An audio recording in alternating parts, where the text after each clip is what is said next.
Don't go away. Coming up, we find out what the heck chiptunes are.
Good evening and welcome to the Journal. We are live from Centennial College. I'm your host, Sophie Challen. And I'm your co-host, Icabales. Today we'll visit a farm, check out YouTube, find out what body modification is, and a whole lot more.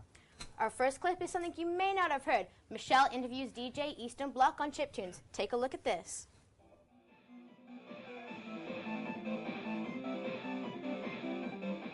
Hey, I'm Borys Makikowski, aka DJ Eastern Bloc, and I got that name because I'm pretty obviously Polish.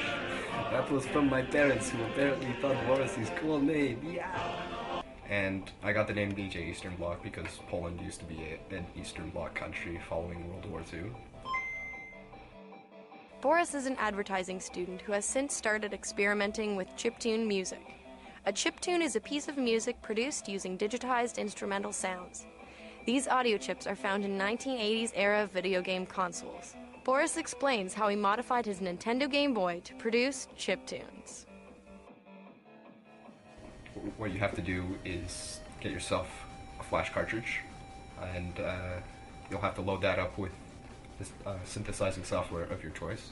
I myself use a piece of software called Little Sound DJ, LSDJ for short, and I've taken this USB-based cartridge, loaded LSDJ onto it, and essentially what it is a piece of synthesizing software that turns any Game Boy into a fully fledged synthesizer. The whole piece of software is built in the line of other trackers. So what a tracker is it's a piece of software that's hexadecimal based. You get these numbered chains that you put together and create loops with, and you chain these loops together to make a song.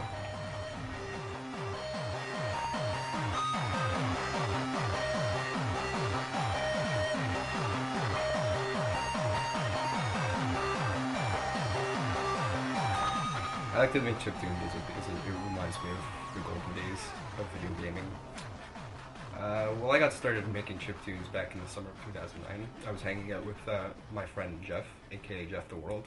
He's another chiptune musician from Toronto, and we were hanging out one summer night, and he brought his MP3 player over to my house when we were hanging out with our friends, and showed us this music. He's like, "Hey, this was made on a Nintendo Game Boy. Check it out." And he showed us this wicked music. And I'm like, "Hey, that's pretty awesome." So I got interested in 8-bit music, started checking it out on the internet, and I was more interested in actually making it than listening to it.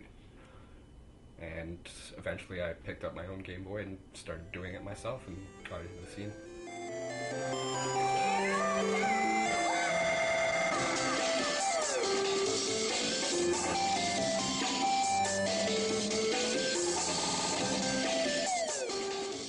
I mentioned Deadbeat Blast before. He's from Kitchener. I really dig his music.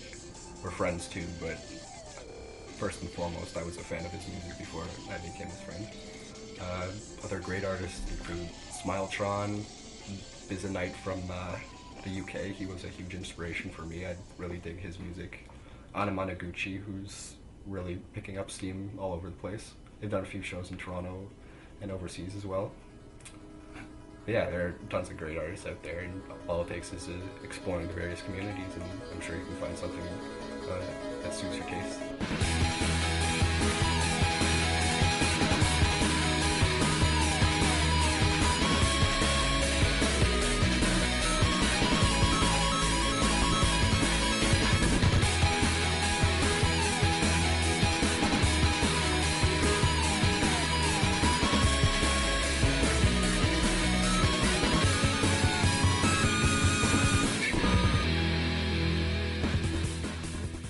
The chiptune scene in Toronto is kind of in its fledgling stage. It's really big on the internet, and there's a large following on the various sites like 8bc.org, 8-Bit Peoples, for instance, but it hasn't really broken into the mainstream at all. It's very much an underground market so far. So far, I've got a small fan base on the internet mostly. I've done a few shows. Nuit Blanche 2010 was the most memorable. We had a crowd of hundreds of people. So what happened there was a bunch of Toronto-based chiptune musicians came down to Nuit Blanche. We basically set up some amps and a battery, and we started playing music, and we attracted a huge crowd.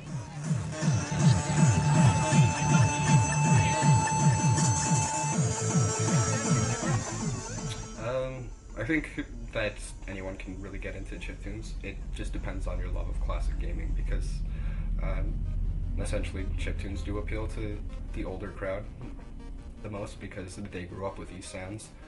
They grew up having to listen to these bleeps and bloops made by old school sound software, so the younger generations, they just don't know how we used to synthesize our game soundtracks, so they might not be used to it. Chiptune music is quickly gaining popularity around the globe, and the next generation may just be catching on soon enough. Borys loves making chiptunes as a hobby, but who knows what's next for DJ Eastern Bloc.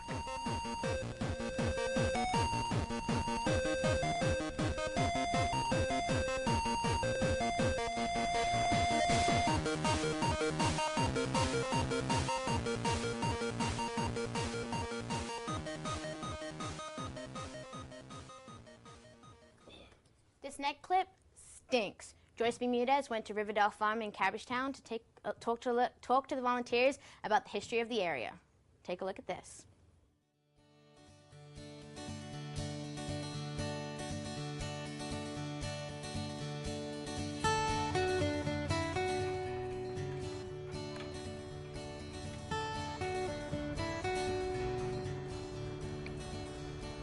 This is a place known as the Riverdale Farm. It is a non-profit, city-operated farm that offers visitors a laid-back sense of simplistic lifestyle forgotten in the awe of the brightly lit city. Families come together and enjoy the various animals the farm offers, which includes cows, horses, chickens, ducks, rabbits, sheep, goats, and even turkeys. From the farm, it is not hard to spot the visible highway which it is hidden behind, making it a secret garden of beauty and knowledge. Those who are aware embrace its significance to the development of today's Toronto.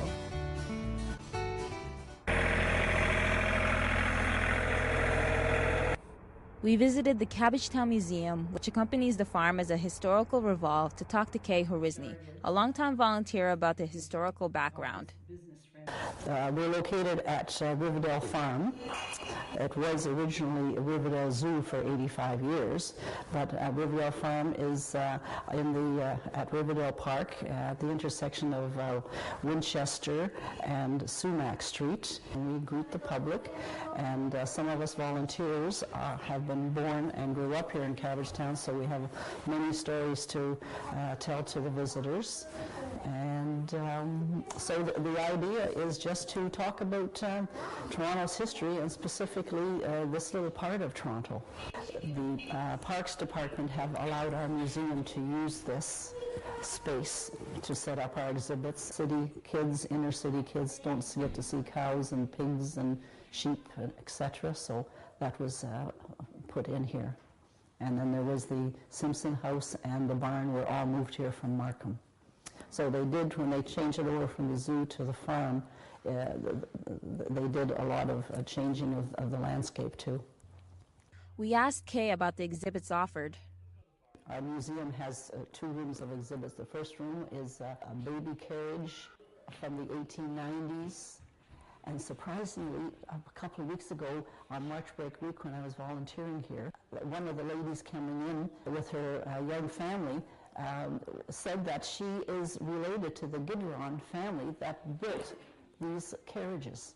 So that information has been passed on to our curator, Carol. We have christening gowns going back 100 years, and many of them, the crocheting of the lace on the edging of the gowns were all done by hand. Pictures of Regent Park, the redevelopment and what it looked like before, and then the improvements after when the new housing came in. And there's one by another lady who volunteers here, Connie Fenton, and her grandfather, Samuel Melling, died in the First World War. When he died, the family was sent a coin, but they call it a dead man's penny, and it's about the size like this. And that was from King and Country thanking the family for their father and husband giving his life to the First World War. Kay seemed to know so much about the history of Toronto. Other than her passion for it, we asked her why she decided to be a volunteer. I love history, and I'm now retired and I have time to devote.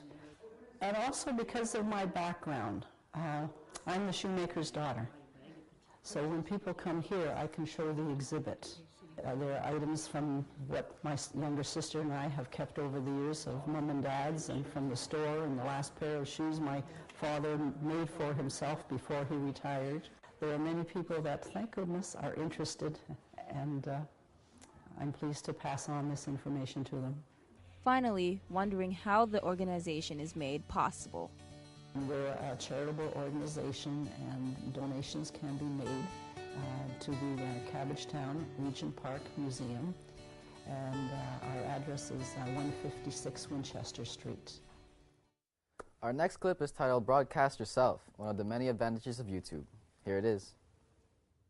Tarah Bleier here. I'm currently live on YouTube, broadcasting myself. This is something that many YouTube users have been able to do since the creation of YouTube in 2005. Check it out. It all began with this video. One of the elephants. Cool thing about these guys. Posted on April 23rd, 2005, Me at the Zoo was the first ever video posted to YouTube. And that's cool. Lasting only 19 seconds, it has become what is now known as a viral video. YouTube's slogan, broadcast yourself. What does it really mean? Well, there is no one right answer, as one can see from the variety of content on the site. Broadcast yourself.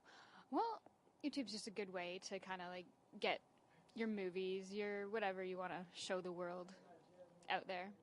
Okay, hi. Okay.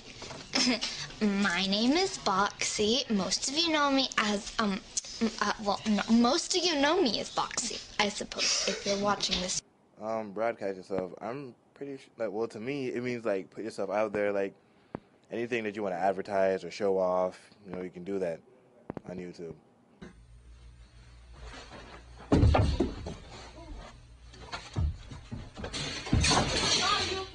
Internet's a way to like show off your talents, make you famous, hopefully, and yeah, show the world what you can do. Surgery. Yeah, I know. How did it go? I didn't feel anything. Yeah.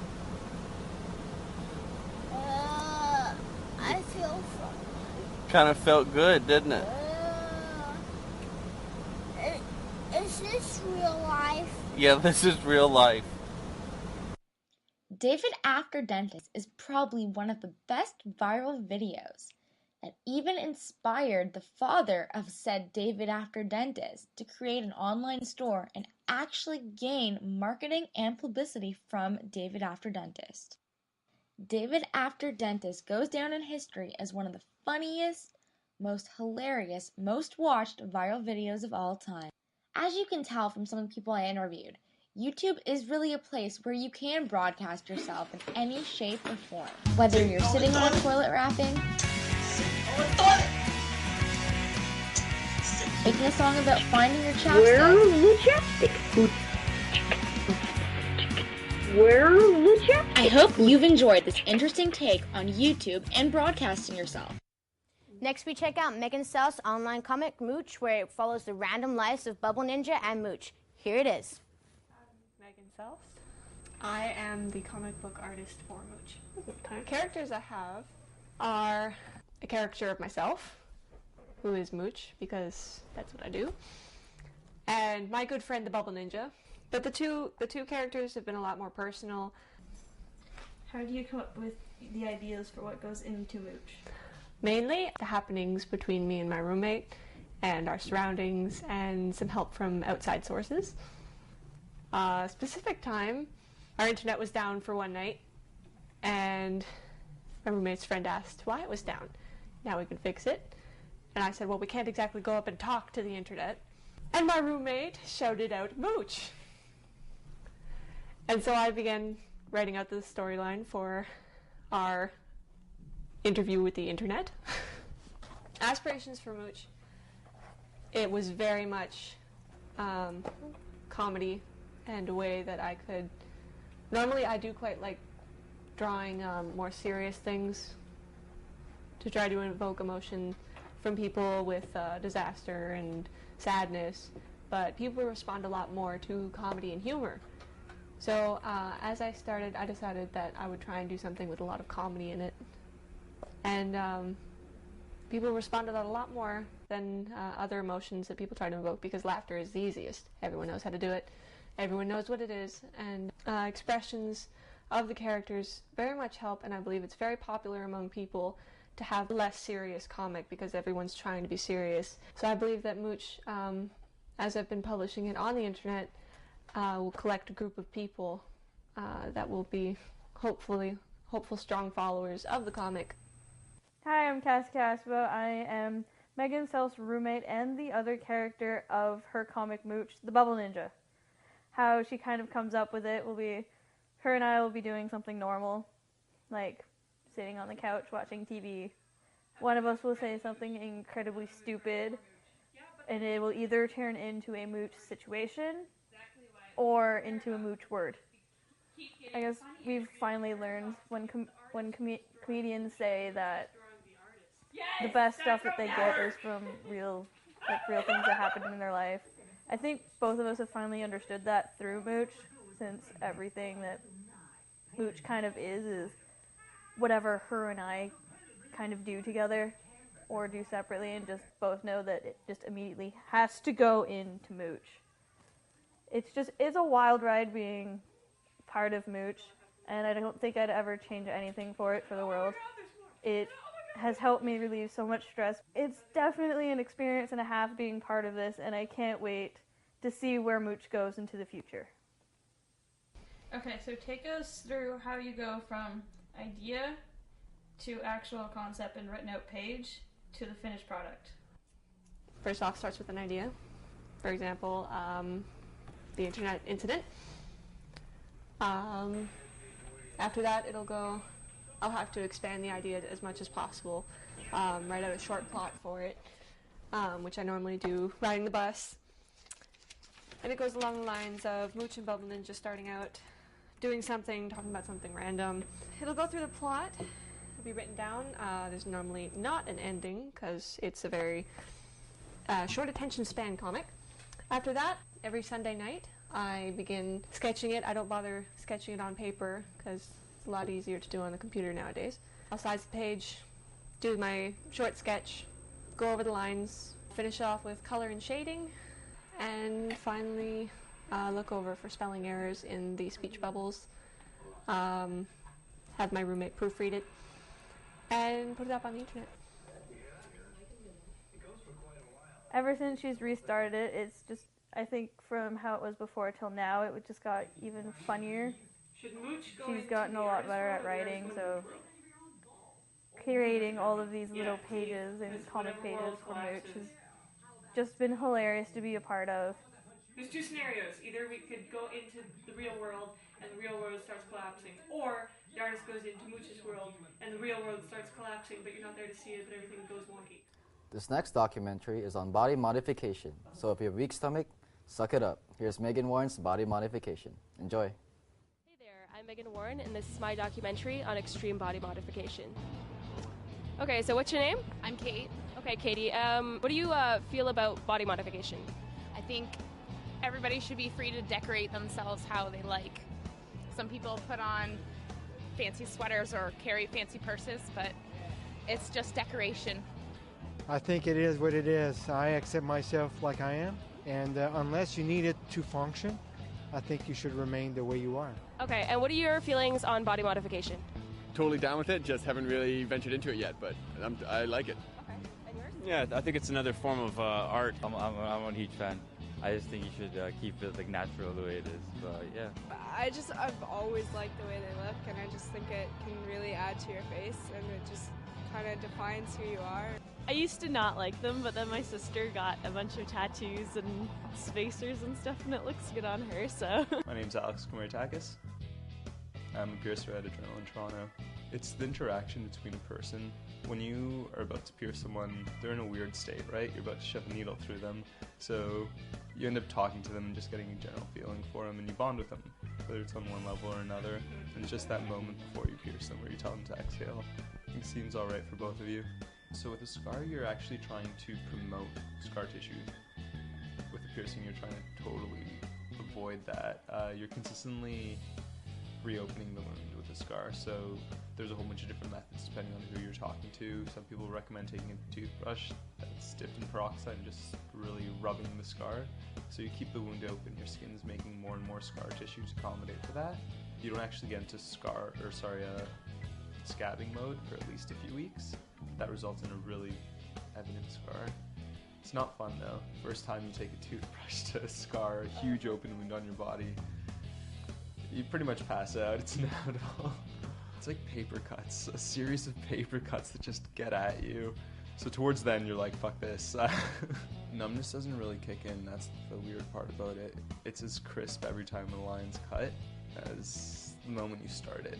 I think it's way more organic than tattooing. You're not injecting pigment into yourself. You're just letting your body deal with trauma, and you're getting something as a result of it. So the biggest issue is making sure you're in a clean studio where everything's autoclaved, everything's open in front of you, and everything's disposed of in front of you. If you're guaranteed an aseptic technique, so everything's pretty much clean in front of you, the complications are really limited, just because, you know, chances are the person knows what they're doing. Biggest issues are usually a result of people not taking care of their piercing. So if you roll around in mud afterwards, or you do everything we tell you not to, inevitably things are going to act up. The chances of brain damage or things you hear on the internet are really limited. They're usually a result of a specific infection that people don't get easily at all, unless they're honestly rubbing dirt in their mouth and running around. I have my ears stretched to about 2 inches. I haven't had jewelry in a few days. They've been acting up, but for the most part, the first time I saw them was on the street downtown years ago with my sister. There was a piercer who I still know to this day who had them, and since that point I was just infatuated, just the aesthetic alone. It's practiced all throughout Asia. They found not a fossilized, but rather a frozen body with huge stretch lobes from ages ago. And just throughout the entire world, it's usually associated with the notion of progress over time. So you take time to stretch your ears. It's not something that happens overnight. And through life you gain knowledge, and it's just tying the two together. You don't go faster, your ears rip in half and feel pretty shitty. Piercings can either be free-handed or clamped. When they're clamped, you just use one of 2 clamps, or mostly 1 or 2 clamps. Just pinch up the skin and the needle directly goes through. The needle's hollow, so the jewelry can follow through. When you're freehanding, you kind of use your fingers as the brace or receiving tube, if that, and you just line up the needle with the angle of the skin. Deep breath in, deep breath out, needle goes through, jewelry follows through. You nervous? A little bit. I've never had a, what's it called? Surface anchor. I've never had one of those before.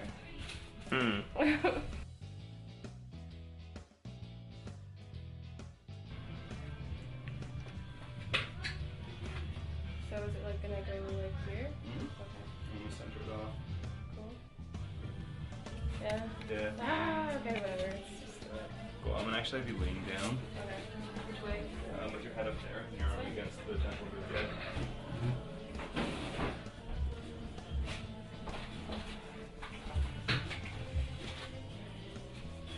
So I'm not gonna surprise you at any point. I'm gonna tell you to take a really big deep breath in. Okay. Breath out. As you exhale, the piercing itself will be over. Okay. That's okay. And shimmy in a bit. Yeah. Just so you're in there. Cool. So I'm just gonna manipulate the tissue for a few seconds before I even do anything. How bad does it hurt? It's not that bad pain-wise. It just feels really odd.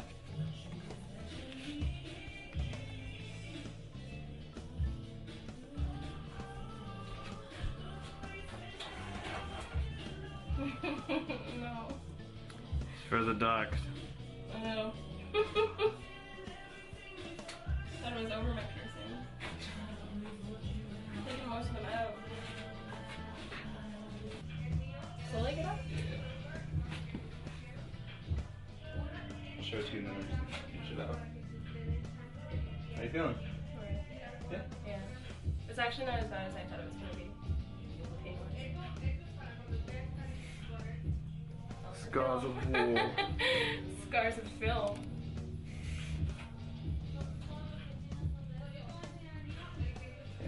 Very shiny. Blood diamond. Literally. High five, you two. You did it. Yes, high five. Let me know when. Hey there, I'm Megan Warren, and this is my... I always screw up on the first one. Okay, so this is my documentary, I guess? Okay. After seeing that clip, I think it's time for some good food. Here's Milos showing us how to make a homemade potato pie. Let's take a look. Hi, my name is Milos, Trunic, and today we'll be learning how to make potato pie. And what we're going to be working with today is filo pastry, some olive oil, some potatoes, some vegetable seasoning, some ground peppers, and onions. And let's get started. Begin by peeling and dicing the onions.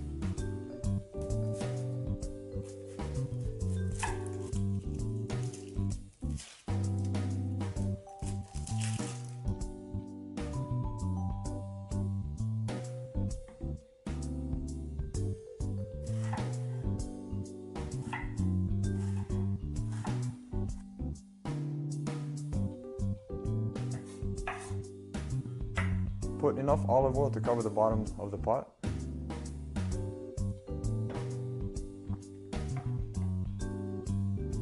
And then add the onions. Turn on the stove and fry the onions for a couple of minutes.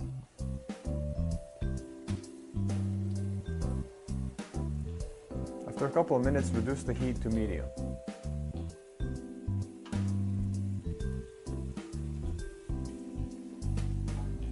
After the onions are done, take them off the stove and move on to the next step. Then peel the potatoes. After you finish peeling the potatoes, wash and begin to shred them.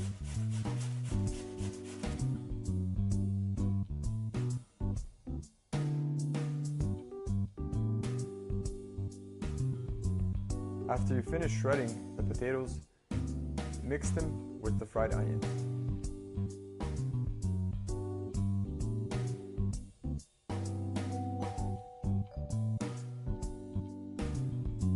Then add ground peppers and vegetable seasoning. You can find different vegetable seasoning mixes at your local grocery store.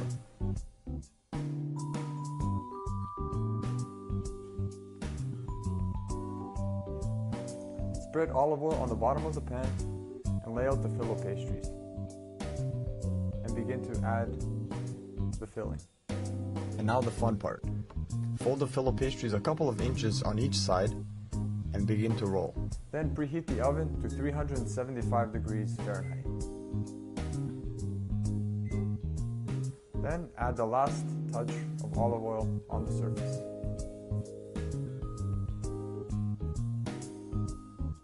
Bake the pie for about half an hour until it turns golden brown.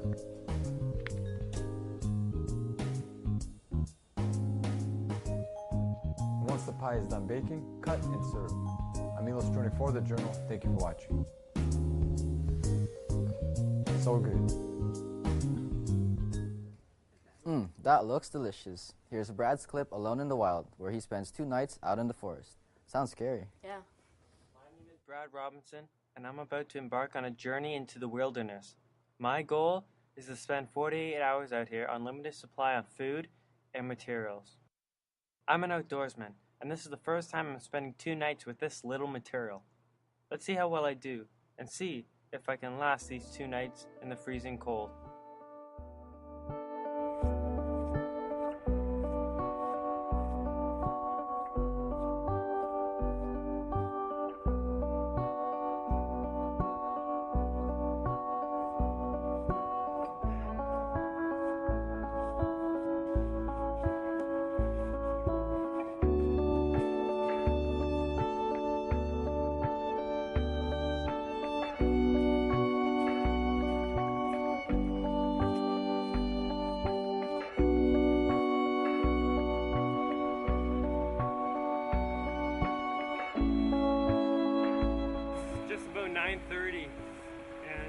around the river, so I'm gonna keep following the river all the way down, and then I'm gonna find a place to set up camp, and that's gonna be it.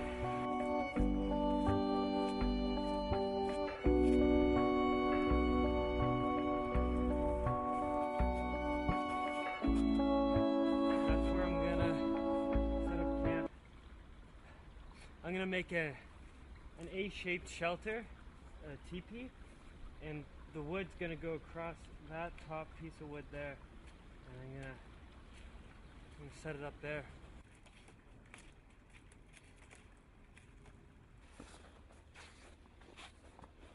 So I got the supports mainly done, and so that took me about an hour to do.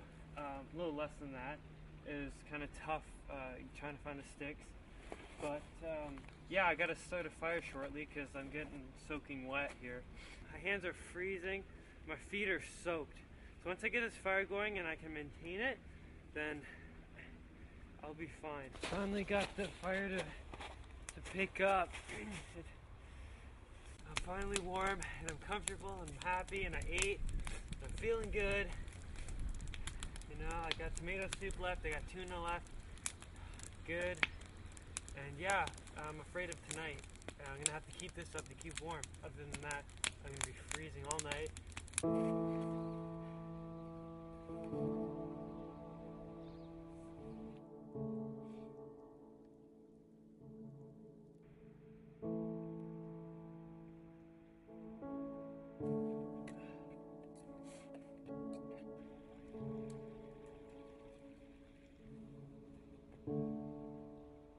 Okay, so I'm about 10 hours in.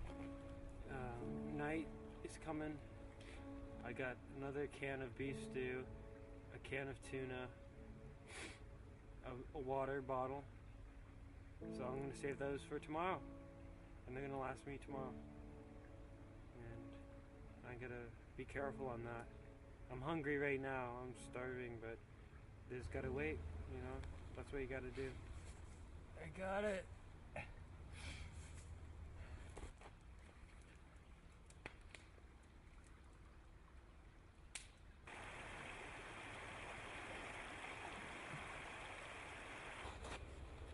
Alright, so it's day 2. I'm not feeling so good. No sleep at all. Well, I dozed on and off a bit. Had some more food, boiled some more water, I drank that. Yeah, I did some more reading. I have more layers of clothing now, more cold. I got no more food left.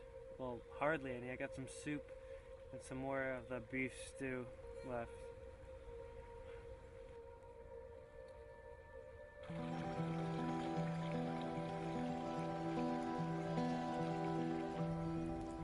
Nighttime, here I come. This is my second night out here. I'm not doing too good. I'm really hungry and I feel weak and I feel like I can't really do much, which is a problem. And I can't really sleep tonight. I can't, I'm gonna keep trying though. It's about 3:30 I think in the morning. And I'm gonna see if I can get some sleep. And tomorrow the first thing is I'm heading home.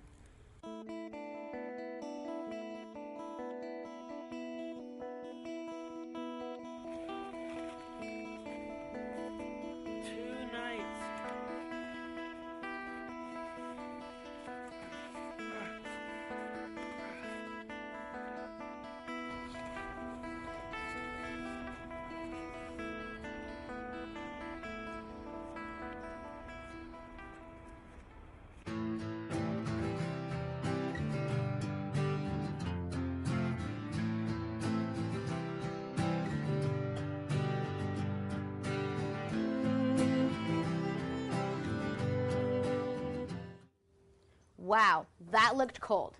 Now we go to Evan's piece on the auto show. Evan Wheatley, check it out.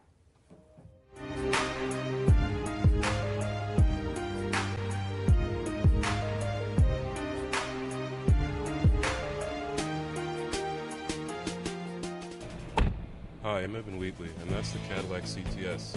I'm here at the 2011 Auto Show, where car companies come to showcase their new concept cars and ideas. You want to see some cars right now, don't you, right? Well, let's see.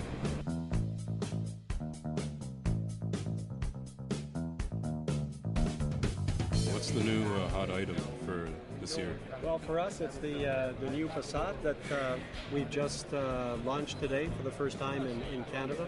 So for us, this is going to be a real nice car because it competes in a very large segment of the Canadian automotive marketplace. The car is going to be very affordable. If you're familiar with where the pricing of the Toyota Camry, Honda Accord, it's going to be in that range.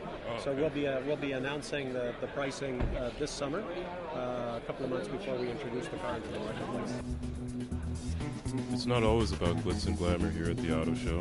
These are child safety seats. Innovations such as these help save lives. I'm here with Hyundai, and they just revealed their new car, the Veloster. What can you tell me about this car? Let me start first of all by saying this car is really targeted for you guys. And I'll tell you why, is because on this side it looks like it's a two-door coupe. We walk the other side, we put a third door so that the back seat's actually functional. So you can get your friends in the back seat without them trying to turn themselves inside out to get in and out of the car. What will be the price range, you think? Well, I can't announce the price, but if we're going to target you, we have to make sure it's affordable. And yet it also has good value. It's going to have a lot of features of which I think you're going to say, wow, this is awesome.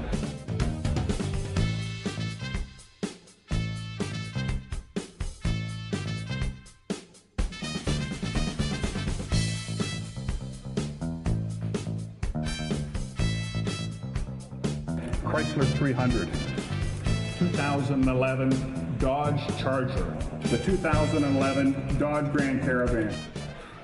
We're here at the Concorsa Exotica. Check out the other cars here at the Concorsa.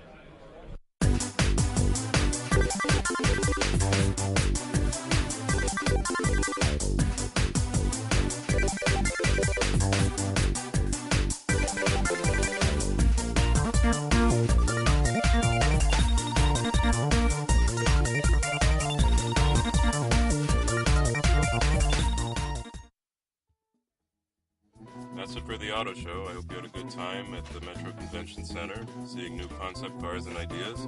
Now back to the journal. And finally, we have James Rock's awesome review on Marvel vs. Capcom 3, Fate of the Two Worlds. Let's see how that went. Lance, I'm playing Marvel vs. Capcom 3 right now. And quite literally, this is it. Simple mode. No skill involved.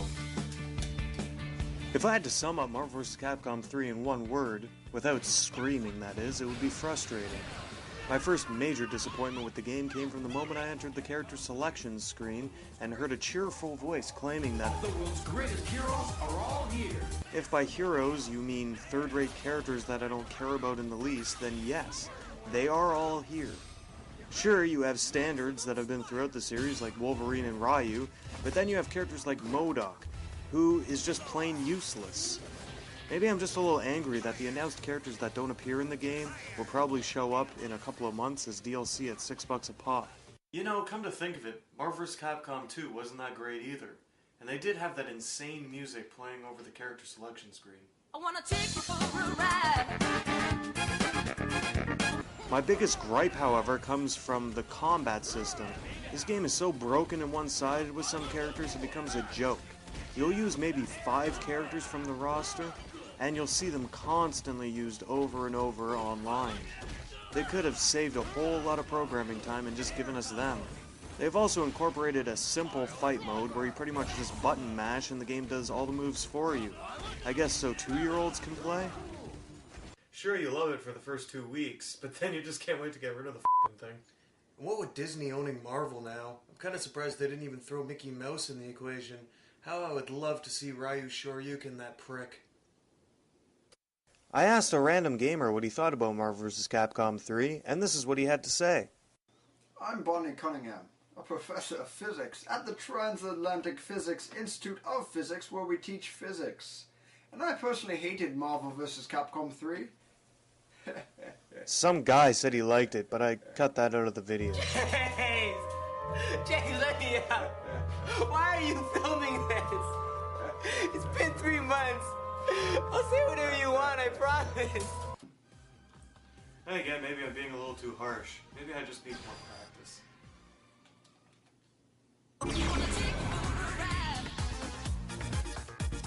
There's no coherent matching with the online mode.